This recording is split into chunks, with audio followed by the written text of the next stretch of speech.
Hi everyone, it's Dr. Goel here from Peak Human Labs, and today my guest is Dr. Drew Taylor, who is an amazing scientist from Acorn Biolabs. He'll be telling us everything about stem cells, whether or not you should be taking them, what the science is behind it, as well as the science on exosomes. We'll be also learning about the revolutionary new offering that Acorn Biolab is doing now, where they can basically get your own stem cells so that you can have your very own rejuvenation product for your body. So I think you're going to really enjoy this talk. He's superbly knowledgeable, and I really enjoyed this conversation with him. Hi everyone, Dr. Goel here from Peak Human Labs, and today I have a very special guest, Dr. Drew Taylor from Acorn Biolabs. Welcome, thank you. Excited to be here, thanks for having me. Appreciate coming all the way to Brampton for this. Oh, it's not too far. But I thought, let's get the expert in to talk all about exosomes and what Acorn is doing in this field, which I think is really revolutionary. That's why we brought it to our clinic. Appreciate that. So maybe just before we get into this technology, take us a little bit about yourself. How did you even get into this space? Because this is a very niche area, not, I was following in your footsteps originally. So I ended up, I grew up in Toronto, right? But I ended up going down to the US for school. Did my undergrad at University of Michigan in Ann Arbor.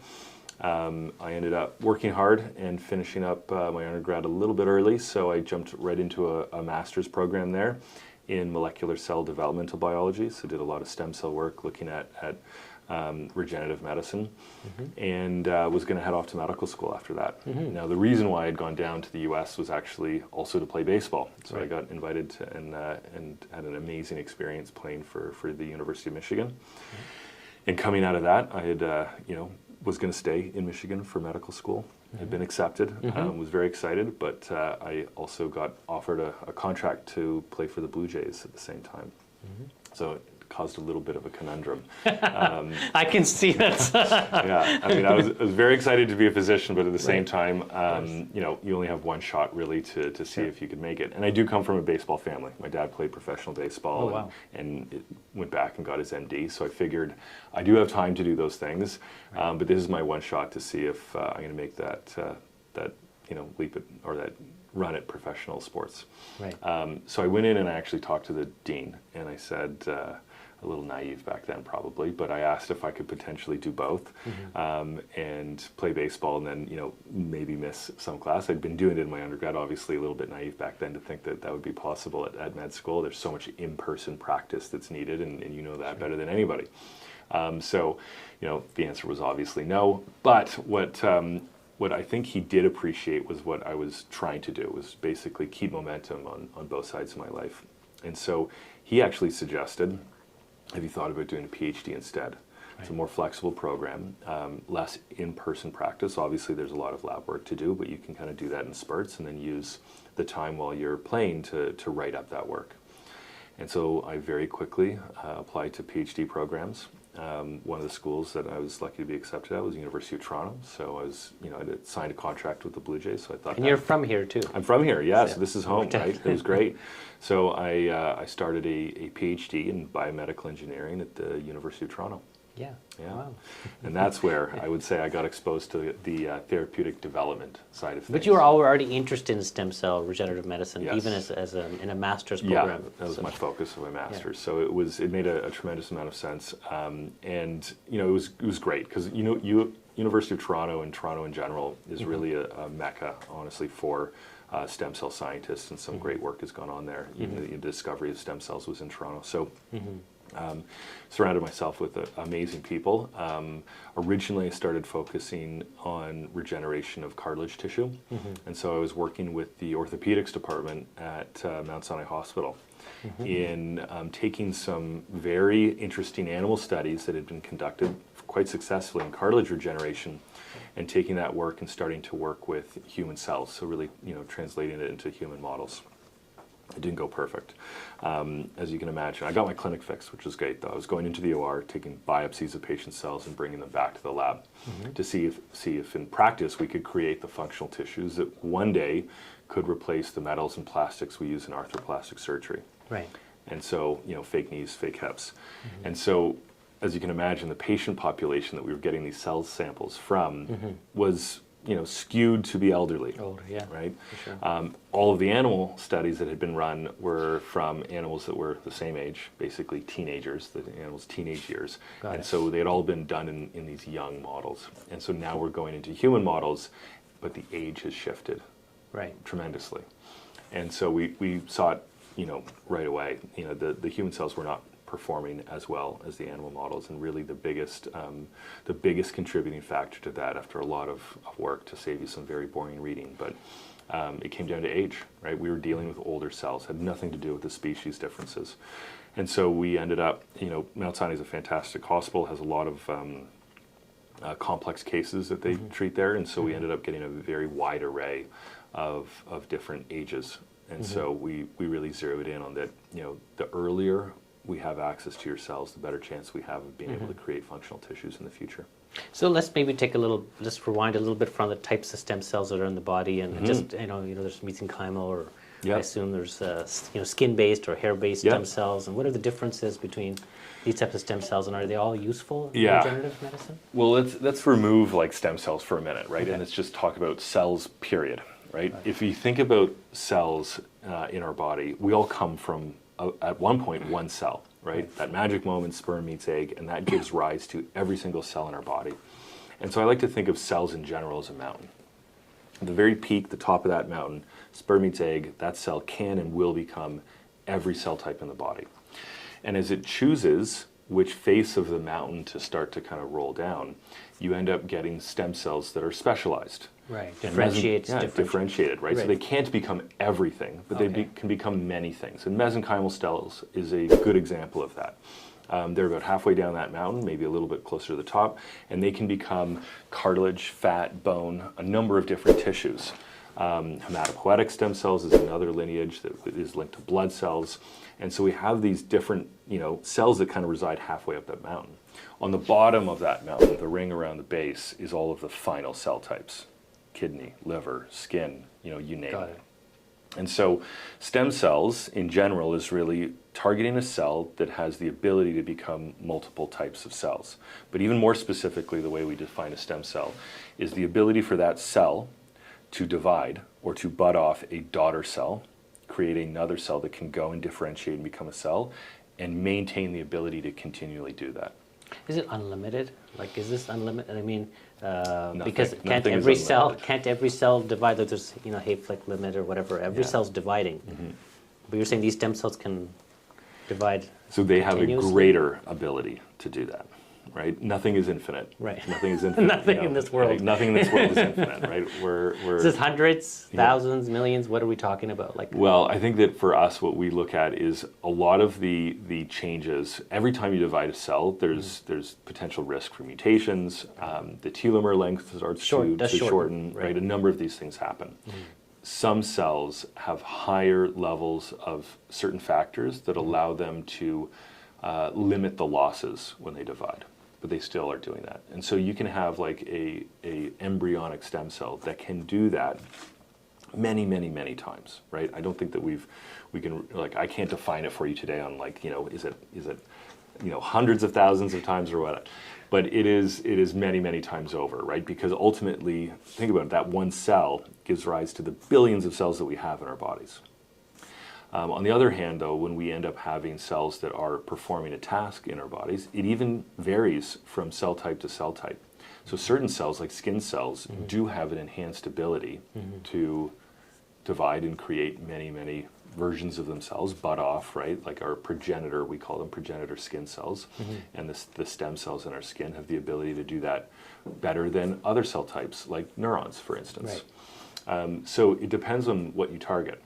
It's one of the reasons why we like skin so much as a target, and even specifically in skin, our hair follicles, because they do have an uncanny ability to do this longer than some other tissues, and have the ability to create multitude of other cell types that we don't even find in our skin in other areas of the body. It's mesenchymal stem cells, so they can create bone, fat, cartilage, and even uniquely in the hair follicle, you've got ectodermal cells, right? The keratinocytes, the surface layer of our skin. They even have the ability to become neurons. And so you can cover a lot of ground without having to rely on some of those advanced technologies that reprogram our cells.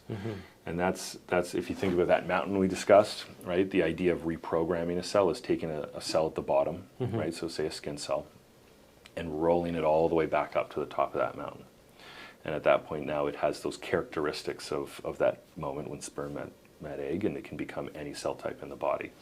And that was a Nobel Prize winning discovery in technology. Yeah, those factors, what's it called? The Yamanaka factors. Oh, Yamanaka factors, exactly. Yeah. So basically by specifically targeting and upregulating a series of genes, we were able to reteach those cells to behave like embryonic stem cells again, and therefore be able to create more cell types. And we've actually leveraged that technology in the hair follicle, taking cells from the hair follicle and reprogramming them, and then turning them into other cell types. And most recently, we turned them into pancreas cells.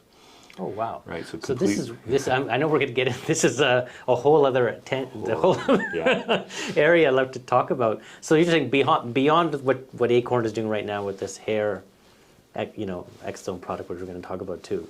You're already working on redifferentiating these cells back to different types of stem cells. Yeah, absolutely. That's a whole other. That's an incredible we thing. we have to kind of tackle one problem at a time. Right. And ultimately, we're very excited, and hopefully we get some time to talk about it today. Yeah. But we've done some great work at leveraging these cells in aesthetic medicine. Right. Right. So looking at rejuvenating our skin and our hair. We're also well underway at working on things in the musculoskeletal system. These mesenchymal stem cells have uncanny ability to create bone, fat, and cartilage. And so, looking at trying to make sure that we keep pain down in our joints, make sure that they continue to perform, that we have the ability one day to even regenerate cartilage. Those are grand tasks that we're very much working on today. And then, there are some long-term projects that are looking at tackling some of the world's worst diseases, right? And some of them are more complex and will take more time. And so sometimes as patients, we've got to, be patient. But there's a lot of amazing work that's going on that I think we're all going to see in our lifetimes come to full fruition.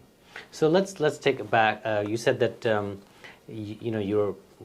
Look, were you seeing the use of you must have been seeing the use of these stem cells, and even as a professional ball player, athletes taking this. I mean, this is where this all began, right? Yeah, certainly people pursuing them, right? So my baseball career ended with a labrum tear. Right. And I ended up spraining my supraspinatus as well. So I had a shoulder injury, didn't recover from it all the way. I still played for a while afterwards, but never threw quite as hard. And so that was a slow decline to that career. But it was great because it allowed me to continue to just devote more and more time to focus on what I think is my life mission, right, is really making regenerative medicine accessible. And so that's where we really saw that age is going to be such a big factor. Yeah, that's what you said, that the aging of the cells was a big factor in how useful these stem cells were. And so when people our viewers are, people hear about stem cells and are getting them done, let's say, Panama or Costa Rica or Cuba or whatever they're traveling down, what are the pitfalls of that type of strategy of regeneration? Like what are the type of things one should be concerned about, and how are we addressing that at Acorn? So people can be frustrated with regulatory groups like Health Canada or the FDA, right? Because they're limiting people's access potentially to stem cells and other things. But they exist for a reason, right? They exist because they're trying to make sure that we are delivering care that is both safe and efficacious to patients. And so they serve a really important purpose. And what they demand is that very rigorous steps be taken to make sure that what we're doing to patients is safe, primarily, but that it also works and delivers some benefit.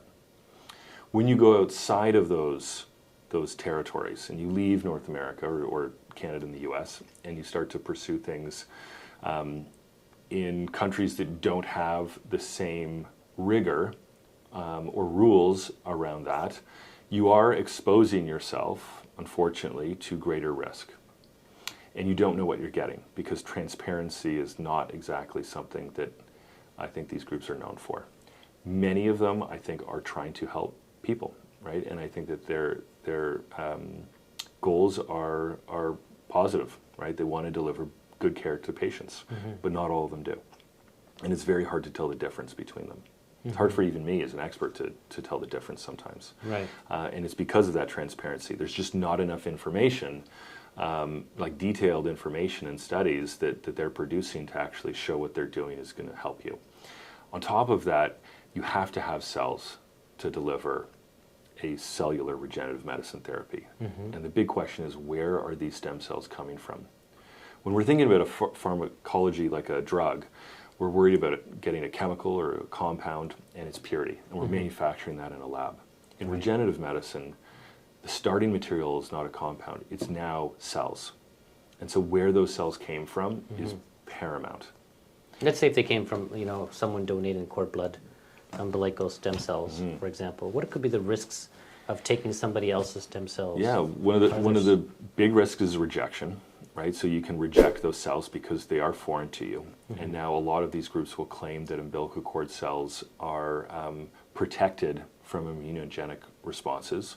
They're not, right? They've got some advantages in reduction of HLA markers, but they still absolutely incite an inflammatory response. And your body can identify them and will get rid of them if you identify them as foreign.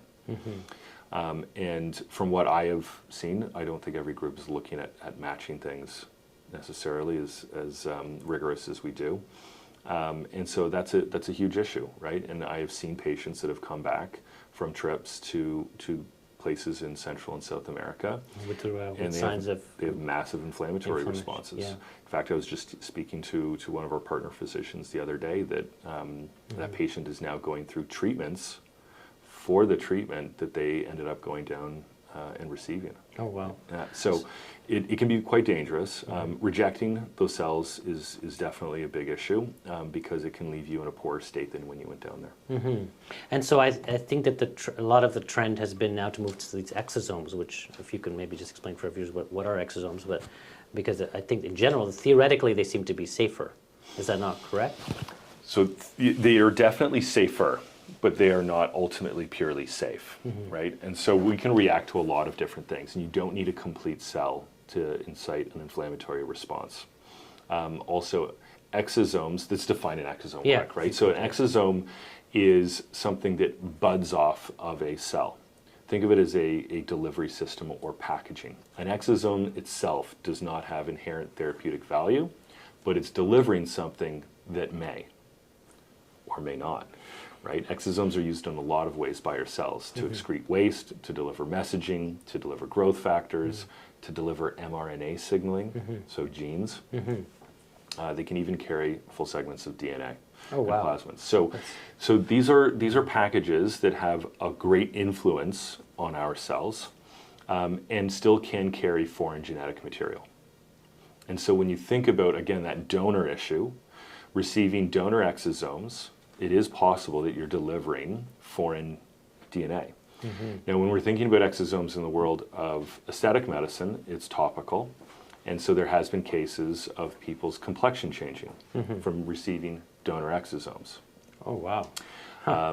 Interesting. Somebody that I had a conversation with just recently, I think a couple weeks ago, actually saw discoloration of their beard after doing a topical exosome treatment.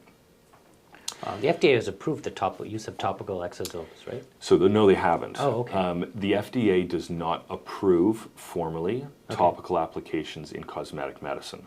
Okay. They govern it, but there's no formal approval process. Oh, okay. So you're allowed to create a topical and apply it, but there is no approval process. So anybody that's claiming that topical exosomes are approved by the FDA is just wrong, because they don't even do that. Okay. They only approve things that are either a diagnostic or a therapeutic. And topically applying exosomes for aesthetic considerations doesn't fit in either of those two buckets. When you go to inject those exosomes, now they care. Yeah. And now you need a formal approval. You need a formal approval. So Acorn has basically addressed this whole issue of safety by harvesting your own stem cells. There's nothing is going to be a more perfect match to you than yourself. Let's talk about that. So how does it work and what is happening? So the first thing we wanted to tackle is the aging issue. Right. And so unfortunately, every day that goes by, our starting material in regenerative medicine, our own cells, is getting older. Right. And so what we want to do is lock that in time for you and make sure that you have the opportunity to offer to your patients the ability to stop time and make sure it's on their side. And so in a very simple, painless, non-invasive method of just plucking hair follicles. Yeah, painless. I mean, I've done did myself. So. I've done I did to my 6-year-old, and he didn't complain. So you're not allowed to. I'm not allowed to No. say much. Ultimately, it's very simple, right? If you've ever kind of caught your brush on brushing your hair on a tangled hair, that's the sensation. So it's pretty easy.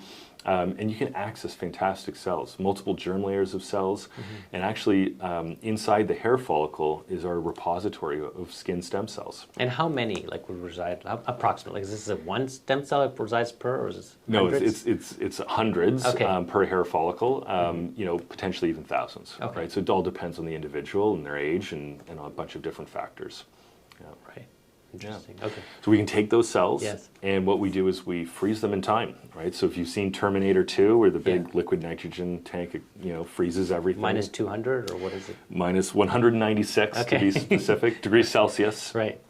So what, minus 310 degrees Fahrenheit. The surface of Pluto is around minus 200. So we're getting pretty close to the surface of Pluto's temperature. Wow. And at that temperature, there's no cell metabolism. The cells don't age. They're literally frozen in time until you resuscitate those cells and bring them back, thaw them, and now you've got an access to your younger self. And so let's say somebody, so I think we're going to talk about the products you guys make from it. So you thaw some small amount of them every single time? Yeah, so you've got your pool of cells that you freeze down multiple vials. Yeah.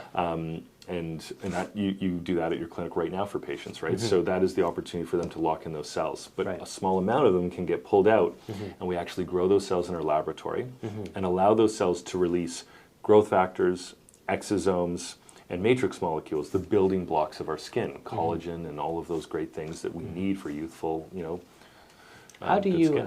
how do you direct the cell to create these exosomes the way you want it? Just like you said, exosomes can be waste products and various other things.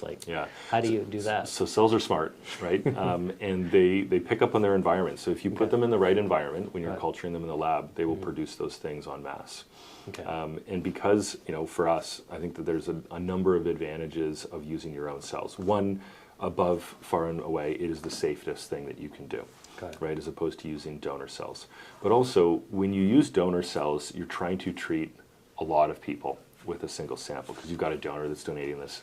And so what you end up doing is you end up culturing that sample many, many times. And we talked about the Hayflick limit before, right? Yeah. The limit that the cells want to divide until they kind of say, enough is enough. It's time for me to turn this task over to someone else. And they basically go into a state of senescence and self-destruction. Got it. And so you've got a limit. And I think in some of these examples of using donor cells, we really push that limit. And you can see that production of some of these good things dropping as you push them further and further. You're almost artificially aging those cells during that process. And so having your own cells, you've got your own repository. No one else is dipping into it. Exactly. It's reserved for you. It's your own bank account. And it is going to stay premium. Right. Yeah. And so when people, even I had my kids' stem cells banked when she was born. So how does that compare? It's obviously sounds like a similar type of stem cells that are being banked. It's similar, yeah, and we get compared to like banking for fertility as well, Yeah. right? Anything with using liquid nitrogen cryogenics to kind of stop aging on cells. Umbilical cord is fascinating and a little complex in the sense that it depends on how you did it and how it was done. Originally, when cord blood banking was introduced, we targeted the cord blood. And those are hematopoietic stem cells, not mesenchymal stem cells. Hematopoietic stem cells from cord blood are inherently difficult to culture. They don't expand readily. And that's actually why both the Health Canada and the FDA has mandated the use of hematopoietic stem cells from cord blood into patients that are under the age of 18.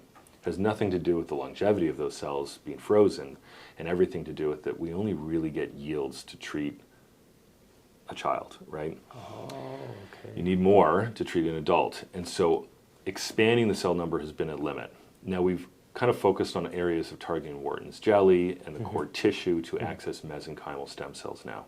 And so depending on how you harvested those cells, that might dictate the opportunities that are present in the future. Right. If you go back far enough, though, we were only doing the cord blood.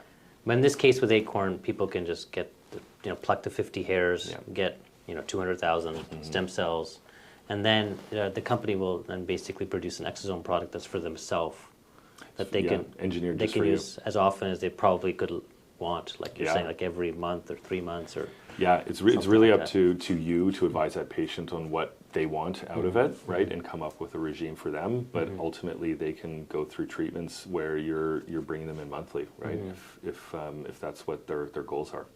And right now, this is being used as a topical solution, but I think the future is looking like, you know, it could be injected into the scalp and Yeah, we're into the certainly skin. going to be working with both Health Canada and the FDA to make sure that we're going through all of the necessary trials to demonstrate its safety and efficacy.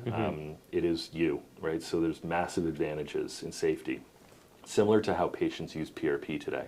Right, so PRP, platelet-rich plasma, take a draw of your blood, spin that down, concentrate the growth factors and platelets in the plasma, get rid of all the red blood cells, and that can be delivered back to a site of injury or aesthetically, topically to an area where you want to see benefit. It's often used in hair regeneration and regrowth. And it's been exciting. It's actually worked really well for hair. People get different results because it's so dependent on that patient and their blood and things like that. But massive advantages in regulatory because it's from you. It's fully autologous, right? And so you can apply that back to the patient very safely. And so we're following that same vein, except we're kind of adding to, I think, the potency of what can be done. And so one of the first studies we did is take a look at this product that we're able to create. compared to like a PRP. Compared to PRP. So we took PRP from patients, Right. and then we produced their treatment, right? So this application that is rich in growth factors, stem cell, exosomes, and matrix molecules. And we compared the contents. We sent them out to a third party, actually, to let us know, compare the concentrations between them. And what we found is we had 34 times higher levels of fibronectin, right, a very important molecule in wound healing.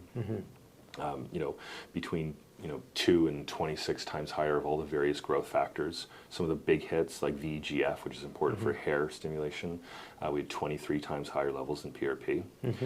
So it's an exciting product where you end up having an ability to create a much more potent version of PRP with the same benefits of safety being completely autologous. And they won't even you don't have to even mix it with PRP. In fact, you just can apply it on its own, or you could. Yeah, you can apply it, right? So you'll have to resolubilize it in something, and there's a number of agents you can use. You can use hyaluronic acid if you're doing it facially topically. You can use PRP as an example if the patient kind of wants to double down or they're looking for, or that's something that you've already got in your clinic. PRP is as an option. But yeah, it's very pliable, right? Because you can take this and lyophilize it down to a powder, and then you can resolubilize it in a delivery agent that best suits the needs of that patient. So when we get it from you, the physician gets it from your company, it'll come in a powder form. Is that right? Yeah, just like Botox or anything else where you resolubilize it before delivery. Have a certain how much shelf life would it have? So we just started producing it, and so we're going through shelf life testing on. If you look at predicates that are we feel like it's got the opportunity to have up to a 2-year shelf life. So being lyophilized, it's very stable until you reconstitute it, and you reconstitute it right before delivery. So it can be something that you can prepare as a suite of treatments for that patient and have them come in over a year or 2 period to receive those treatments to reach their goals. Oh wow. Okay.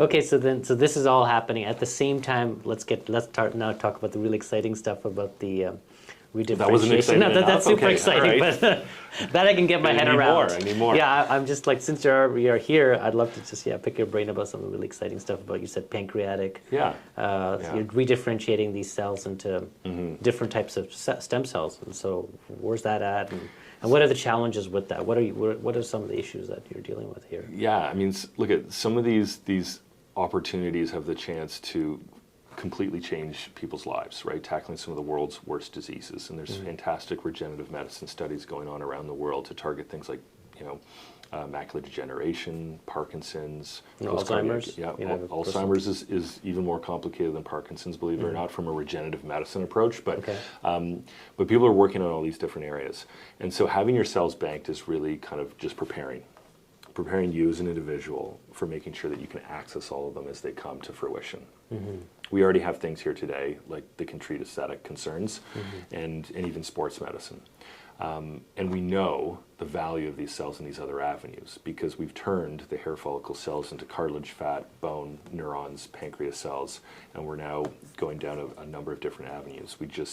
We're in a meeting earlier today where we turned them into blood-brain barrier cells, endothelial cells. So like there's the opportunities once you reprogram them are endless, right? Some of the near-term opportunities that we'll see first don't require reprogramming because that adds an extra layer of complication. And so cartilage, fat, bone, and neurons do not need reprogramming. Why is that? Why would that be? Because it's the same germ layer as those cells are naturally. When you go to change the germ layer, okay, it's ectoderm. like pancreas, right, or blood-brain barrier cells and different things like endothelial cells, you end up having to do that reprogramming to reset that and push it down another side of the mountain. Right. Is there any chance? Sometimes I have people talk about the risk of developing cancer or these cells go like haywire. iPSC, absolutely. Right, and that's one of the reasons why the work is going to take time, right? Because those cells have so much power now. If they go down the wrong direction, it can cause problems like cancer if they're just dividing out of control. And so these things need to be studied very carefully and only delivered to patients once we know that they're fully safe. And control mechanisms need to be put around them, and there's groups even working on those things to protect patients. So it's coming. It's definitively, I know, it's coming in our lifetime, right? And I think for me, while we're waiting for some of these things to come to fruition, some are already here, but while we're waiting for some of them, the best thing we can do is make sure that our starting material is going to be the best we possibly can make it. Do it now. Do it now. Yeah. And what about? I had a dad of 40 years old who said, can I do my 2-year-old? So how, if he potentially could he use his, like for the hair follicle? Yeah. Yeah. So I mean, I mean, look at we've got 3 kids at home. It would have been tough to get a thick follicle from them back in 2, but I mean, every baby's different. That being said, we don't really see the hair follicle reach a state of maturity in the number of cells that are present and the size of it until about 12. Okay, so we should. Yeah. So look, I've done my 6-year-old. I already mentioned that, right? Yeah. Because I wanted to see what it was like. And we obviously go through looking at different ages, right? And he has 2 older brothers that are 13 and 16 that were getting collected, right? Because they are over 12. And he was like, "You're not leaving me out. Like, there's no way." You did it for him. Yeah. Well, he asked for it. So, you end up getting lower cell counts, right? Which isn't necessarily the worst thing in the world with smaller size. And so we usually recommend, kids be 12 years old and up. But again, it's not a hard and fast rule, but that's where we see the best cell yields.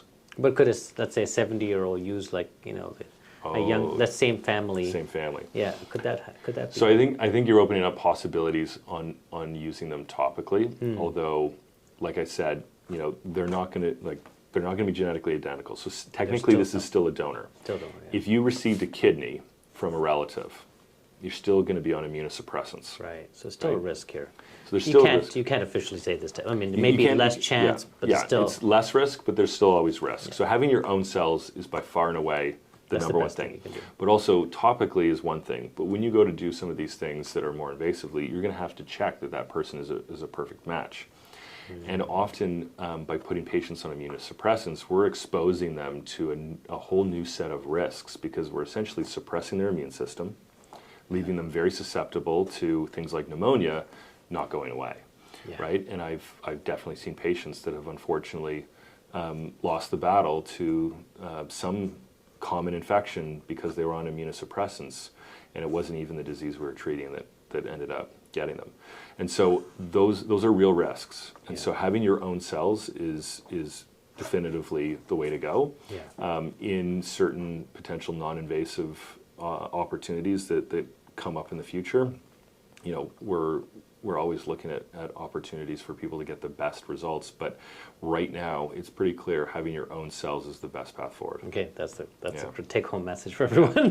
Like we have many people in their 80s that have come in and banked their cells. It's not a lost cause. Like I had somebody who was 65, 70 said, "Hey, should I still do it?" I said, "You should still do it." 100%. So when you look at like what happens as we age, sometime in our 20s, which you and I are both pretty well past that. Yeah, well past. Things go downhill, right? We get older, things go gray, all sorts of stuff. Our cells stop performing at the same level, but it's a slow decline.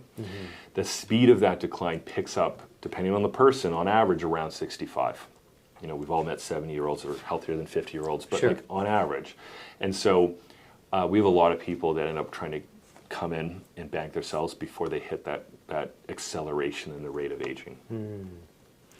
Just a quick thing about the white hair. So can that potentially be reversed with? Has anybody talked about this type of thing? No, it's not something that we've run testing on yet, but absolutely.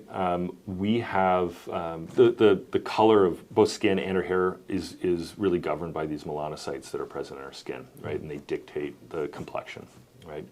And so you can influence them, right, to respond better. And so there are conditions for discoloration of the skin, and other things, even that are issues that people would like to treat, even beyond gray hair, that are being evaluated right now in stimulating the melanocytes to continue to perform like consistently, right, as opposed to having these variations. Gray hair is a good example of something that can be, obviously aesthetic, but if you can continue to stimulate those melanocytes to perform, or keep their survivorship up so that we don't lose them as we age, then we could potentially stave off the development of gray hairs. Awesome. So it is certainly a potential target. Awesome. Something to look forward to. I think this is great. This is a good start today. I really appreciate coming in. Is there anything just in the last, like the next 12 months, anything that we should look for further? Well, we might have to have a whole nother chat for what's coming in the next 12 months. But we're very excited because we've now actually started testing of the serum on patients, and it's been very exciting. And I think that we can probably do a recap of that work on another session. But ultimately, we're very excited to have demonstrated that there's this idea of using your own cells to create that topical application, and then receive that in the clinic has happened end to end. Awesome. Okay, everyone, thank you so much for listening. The take-home message for me is that get your stem cells banked now. Yeah. And the product, I believe, is coming in January. Is that right? We should be able to get that? Yeah, it's coming pretty quick. I think I'd have to look at the actual dates of everything plotted out, but January, I'd keep your eyes open. Okay, and I'll be giving you my updates on how it's working on me. And if you like this video, please subscribe, like it, share with your friends, and send us some comments. Anyways, thank you, everyone. Take care. Thanks so much. Okay. This was great. Yeah, thanks.